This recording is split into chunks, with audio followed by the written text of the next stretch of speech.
के श्रवण नक्षत्र के दिन मध्याह्न में अभिजीत मोड़ के समय भगवान का एक सुंदर अवतार हुआ, जो बड़ुपुर में भगवान प्रकट हुए और कहलाए वामन भगवान। बोलिए वामन देव भगवान की।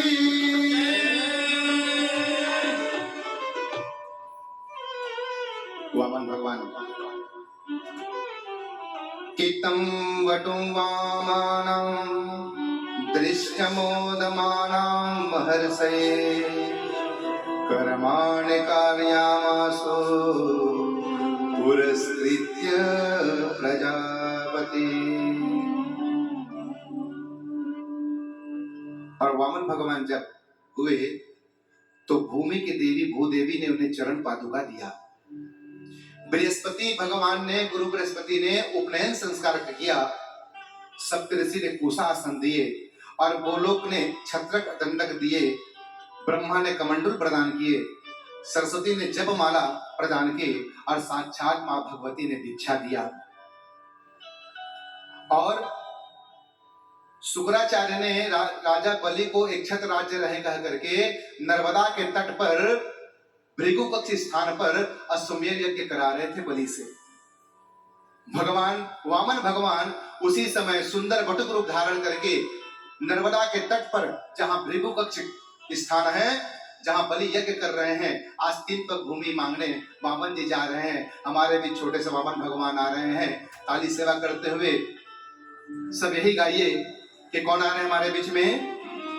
गोविंद राधे माधवा गोपाल राधे माधवा, गोविंद राधे माधवा गोपाल राधे माधवा, गोविंद राधे माधवा गोपाल राधे माधवा, गोविंद राधे माधवा गोपाल राधे माधवा। आज माधवा नहीं है, आज कौन है? वामना है। गोविंद राधे माधवा गोपाल राधे माधवा, गोविंद राधे माधवा गोपाल राधे माधवा। अपनी ओर से भागवत परिवार के, छत्तीसगढ़ कुटुंब परिवार की ओर से और हम सब की ओर से मैं वामन भगवान का स्वागत करता हूँ। ताली बजा करके स्वागत करता हूं।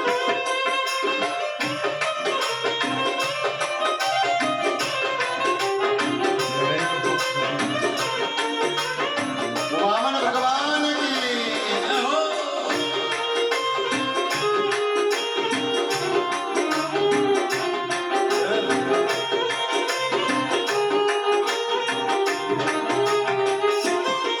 गोविंद राधे वामना गोपाल राधे माधवा, गोविंद राधे माधवा गोपाल राधे माधवा। मेरे वामना मेरे वामना मेरे वामना मेरे वामना, मेरे वामना मेरे वामना मेरे वामना मेरे वामना, मेरे वामना मेरे वामना मेरे वामना मेरे वामना। मेरे वामना मेरे वामना मेरे वामना मेरे वामना।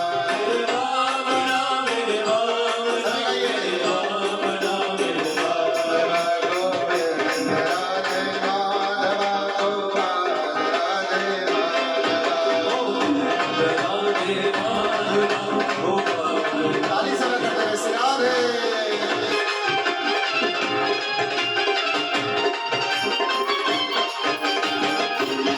श्री राधे।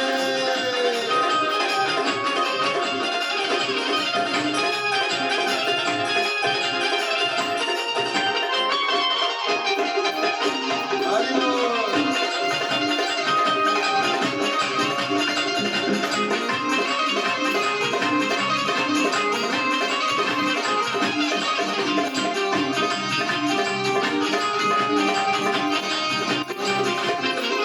गोविंद राधे माधवा गोपाल राधे माधवा, गोविंद राधे माधवा गोपाल राधे माधवा गोपाल राधे माधवा, गोपाल राधे माधवा।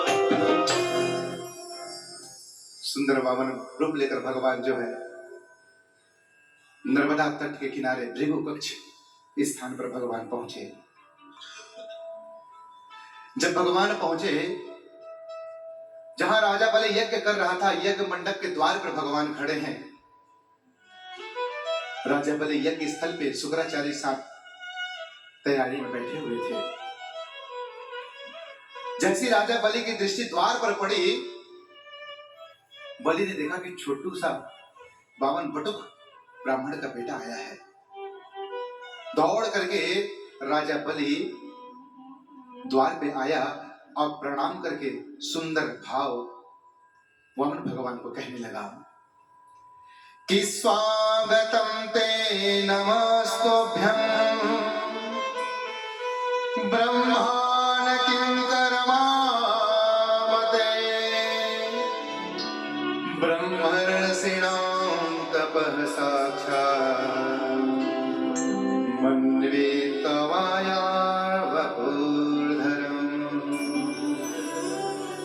स्वागतम ते नमस्तुभ्यं ब्रह्मांडिं करवामते। हे ब्राह्मण पुत्र, हे बटुक भगवान, आपका स्वागत है। आप बताइए आपको क्या चाहिए। आपने आकर तो मेरा कुल, मेरे पितर और मेरे वंश को पवित्र कर दिया। क्योंकि बंधु, भगवान के आने पर 3 चीज पवित्र होते हैं। एक कुल, दूसरा पितर और तीसरा वंश।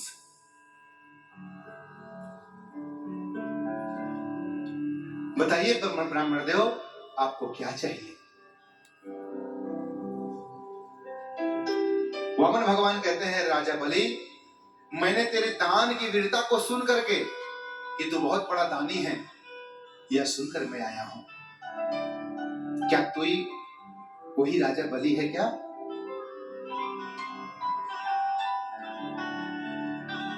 हाँ बटुक भगवान, मैं ही बलि हूं।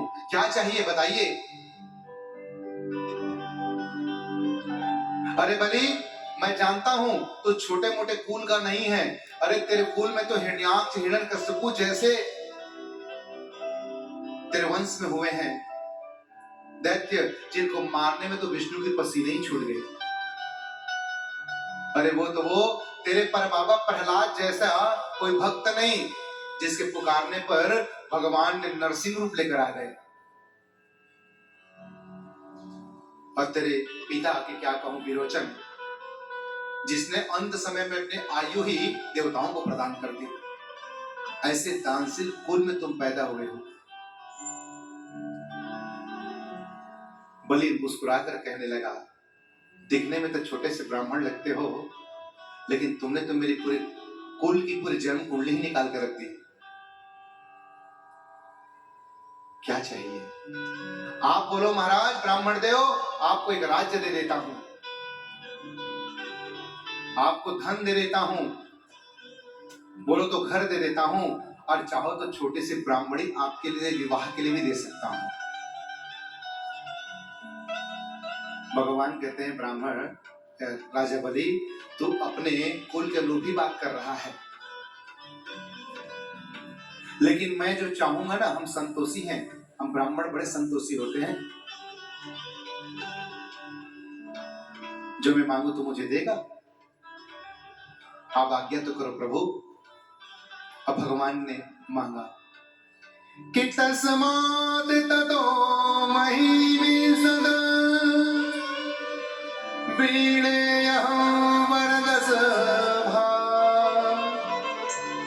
पादानि त्रीणि दैत्येन्द्र संवितानि पदाम।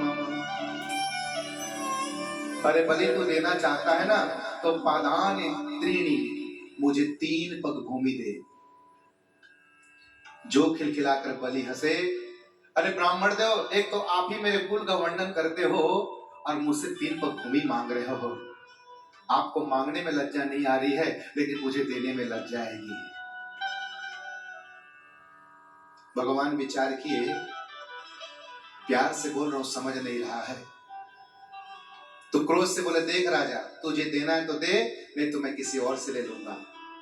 बलि ने कहा, नहीं महाराज, मैं आपको दूंगा, अगर आप कहो तो मैं अपने पैर से नाप के दे दूं, क्योंकि आपके छोटे छोटे पैर हैं। क्या करेंगे 3 पग भूमि को?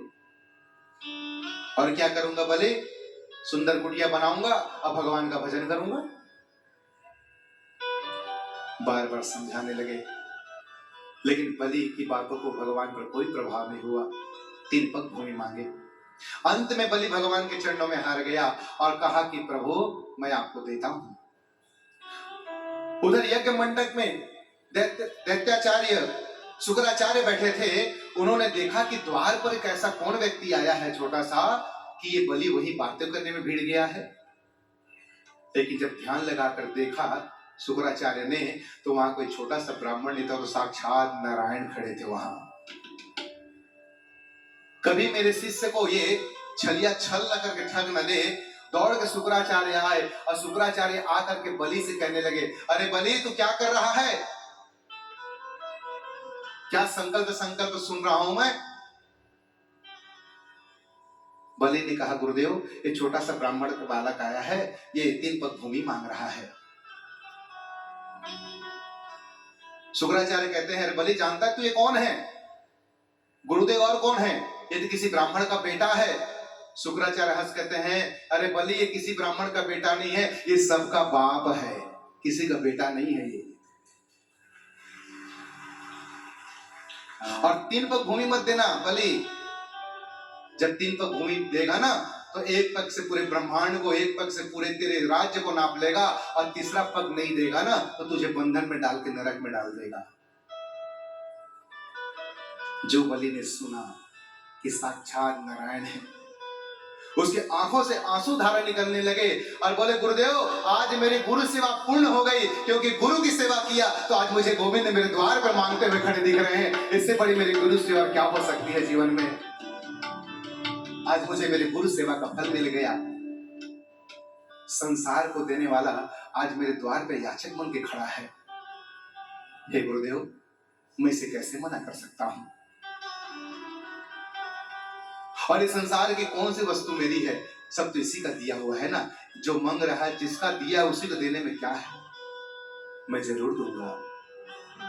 शुक्राचार्य को इतना गुस्सा आया कि आज मेरा शिष्य मेरी बात नहीं मानता और कहता कि तू विद्वान की तरह विद्वान की बातें करता है मेरे सामने, मेरी बातों को उल्लंघन करता है, इसलिए जा बलि तुझे श्राप देता हूं, तू श्रीहीन हो जा, यानी धन सर्बल से हीन हो जा। और शुक्राचार्य वहां से चले गए। उसी समय बलि ने अपनी पत्नी रक्त विद्युत माला को बुलाई कि जल की झाड़ी लेकर आओ, संकल्प करना है, क्योंकि भगवान ने कह दिया कि बलि मैं संकल्प के साथ ही लूंगा। वाणी का कोई भरोसा नहीं, कब व्यक्ति झूठ बोल दे। आज हर व्यक्ति लोग में चक्कर में क्या है, झूठी तो बोल रहा है संसार में। जैसे मैंने सुना ना, एक शिष्य गुरु के पास गया और बोला, गुरु जी अपनी फोटो दो। गुरु ने कहा, बेटा फोटो तो ले गया था, क्या करेगा? अरे गुरु जी आप समझे नहीं, आपकी फोटो ले गया ना उसने, घर में ना मंदिर में जहां भगवान बैठा रखे, नीचे आपको बैठा रखा है। एक और फोटो चाहिए। क्यों? गुरु जी दुकान में रखनी है। क्योंकि ना जब कोई ज्यादा पैसा वाला व्यक्ति आता है, मोल भाव करता हूं तो मेरे बातों पे यकीन नहीं करते, क्योंकि मुझे मोल भाव ऊपर करना पड़ता है। कोई ज्यादा पैसा वाला है तो अलग मोल, कोई कम पैसा वाला अलग मोल। तो आपकी फोटो ले जाऊंगा गुरुजी, दुकान में रखूंगा, और जब मोल भाव करूंगा ना तो आपको फोटो को छू कर कहूंगा, गुरुजी कसम मैं सच बोल रहा हूं। गुरुजी ने कहा, बेटा तेरे जैसे 2-4 चेले मिल गए ना तो मेरा तो गोविंदाय नमो नमः। गुरु के फोटो चाहिए झूठ बोलने के लिए, अपने स्वार्थ को सिद्ध करने के लिए। भगवान कहते हैं संकल्प कर। तो बलि की पत्नी ने जल की झाड़ी लाई। शुक्राचार्य ने देखा कि कहीं मेरा शिष्य इस छलिया के जाल में न फंस जाए, तो जहां से जल निकलती थी टोटी, उसी में शुक्राचार्य जाकर के बैठ गए। न जल निकलेगा न संकल्प होगा। अब जल गिराए तो गिरे नहीं। भगवान समझ गए कि बुढ़ापे में शुक्राचार्य की बुद्धि खराब हो गई है, अभी ठिकाने लगाता हूं। भगवान ने कहा बलि शायद इस पात्र बहुत दिन से पड़ा था तो कचरा फंस गया है, एक काम कर, ए ले कुश, इससे तू कचड़े को साफ कर ले। और कुश निकाल के दिया तो बलि ने जैसे ही उस टोटी में कुश के नोक को डाला, अंदर कौन बैठे? शुक्राचार्य। जो आंख में पड़ी शुक्राचार्य की एक आंख, गोविंदाय नमो नमः। शुक्राचार्य भागे, अरे भागो यहां से, आज मेरा चेला ही मेरा आंख फोड़ने में लगा है।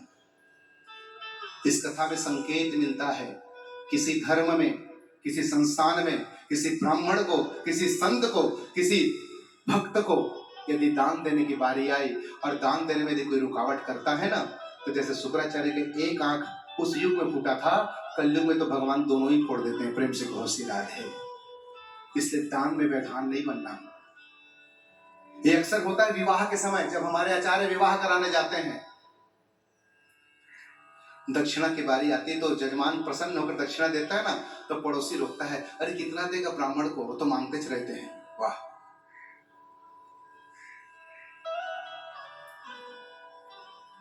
जिसमें पूरा विवाह का मंत्रोच्चार करने आचार्य रात भर मंत्र पढ़ता है, और जब दक्षिणा की बारी आती है तो उसी में करेक्शन होता है, कटौती होती है, खाने में कटौती नहीं। और विवाह में मैं देखता हूं ना, विवाह में सब जाते हैं निमंत्रण में, किसी का विवाह से कोई लेना देना नहीं, बस ये देखते कि ढक्कन कब खुले। प्रेम से कहो श्री राधे। वो ढक्कन खुलने के इंतजार में रहते हैं। जैसे कल एक हमारे भक्त मेरे पास आए, बोले गुरुजी जैसे ही 12 बजता है ना तो सबका ध्यान ढक्कन तरफ जाता है। प्रेम से कहो श्री राधे। अरे भैया, कभी कभी भगवान की कथा में 10-15 मिनट आधा घंटा विलंब से खा लोगे तो क्या होगा? यहाँ अमृत रूपी रस से पेट भर रहा है, तो इस शरीर को जो रस देने वाले हैं उसका काम तो बाद भी हो सकता है। तो गोविंदाय नमो नमः, शुक्राचार्य की आंखें भागे और जल संकल्प लिए। जल में भगवान संकल्प लेकर बलि को कहा कि बलि, मैं संकल्प पढ़ता हूं, तुम अपनी मन की कामना रखो। और संकल्प जब किया तो बलि ने क्या कहा? हर व्रती को पूजा पाठ करने में संकल्प करना चाहिए। जब आचार्य संकल्प करते हैं ना, हरि ओम विष्णु विष्णु नमः परमात्मने, तो आचार्य बोलते हैं अमुक नाम ने, अमुक गोत्रपण ने, अमुक मन संकल्प कुर्यातः, आप अपने मन का संकल्प रखें।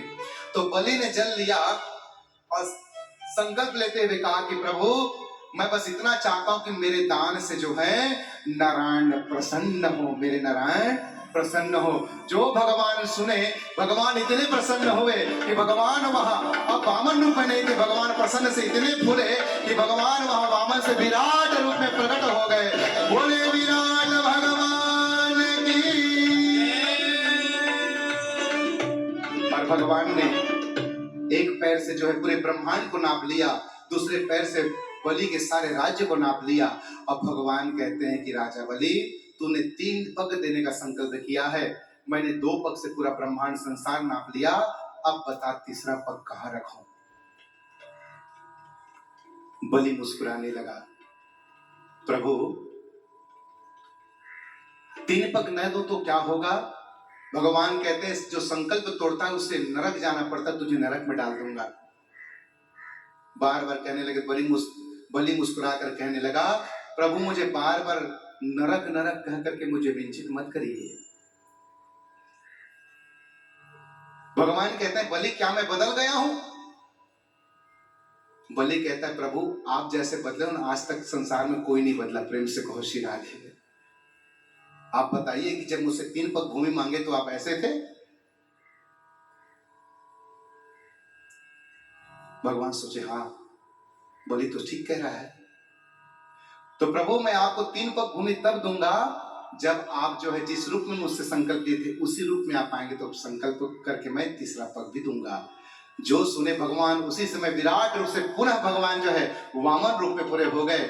और बलि कहने लगा कि प्रभु आपने ब्रह्मांड ले लिया मुझसे मांग करके, आपने मेरा संसार ले लिया।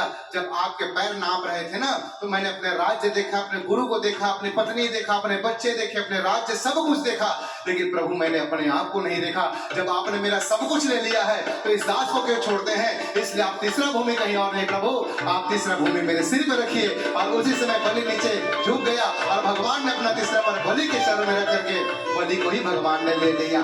बोलिए वामन देव भगवान की।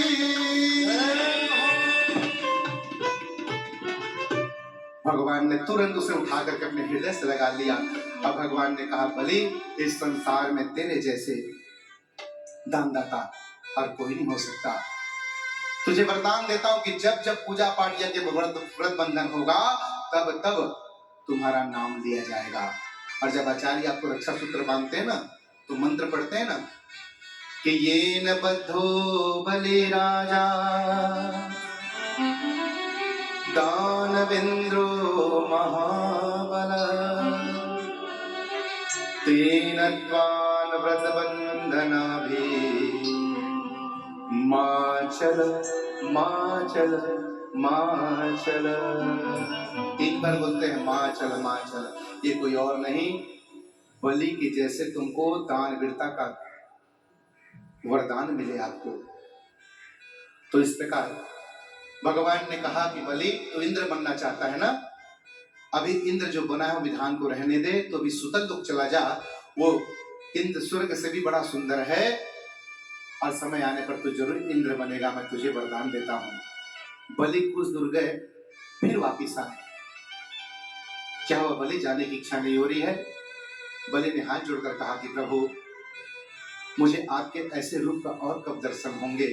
तो भगवान कहते, बलि तेरे जैसे भक्त को मैं भी छोड़ना नहीं चाहता, इसलिए जा तुझे वरदान देता हूं, जो जब तक सुतल लोक में रहेगा मैं तेरे द्वार पर डंडा लेकर चौकीदार बन के खड़ा रहूंगा। और भगवान ने वरदान दिया और आज भी भगवान सुतल लोक में बलि के द्वार पर चौकीदार बन के खड़े हैं।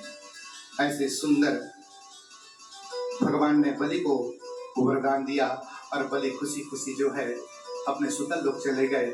और इधर हमारे वामन भगवान भी जो है वहां से जा रहे हैं। आइए भगवान को विदा करते हुए बस यही भगवान के चरणों में गाएं।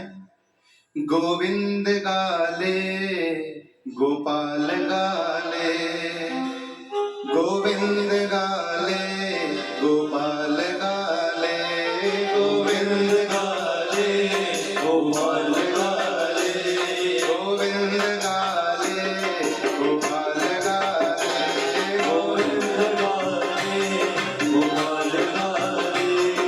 संग में चलेंगे न तो बंगले अटाले, संग में चलेंगे न तो बंगले अटाले, संग में चलेंगे न तो बंगले अटाले, संग में चलेंगे न तो बंगले अटाले।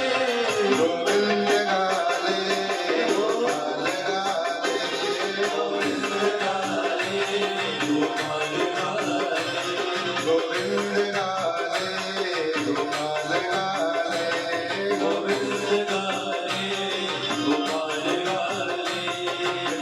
सबके बीच वामन भगवान जा रहे हैं। वामन भगवान को प्रणाम करते हुए रास्ता सभी प्रदान करेंगे। दोनों हाथ में ताली सेवा करते हुए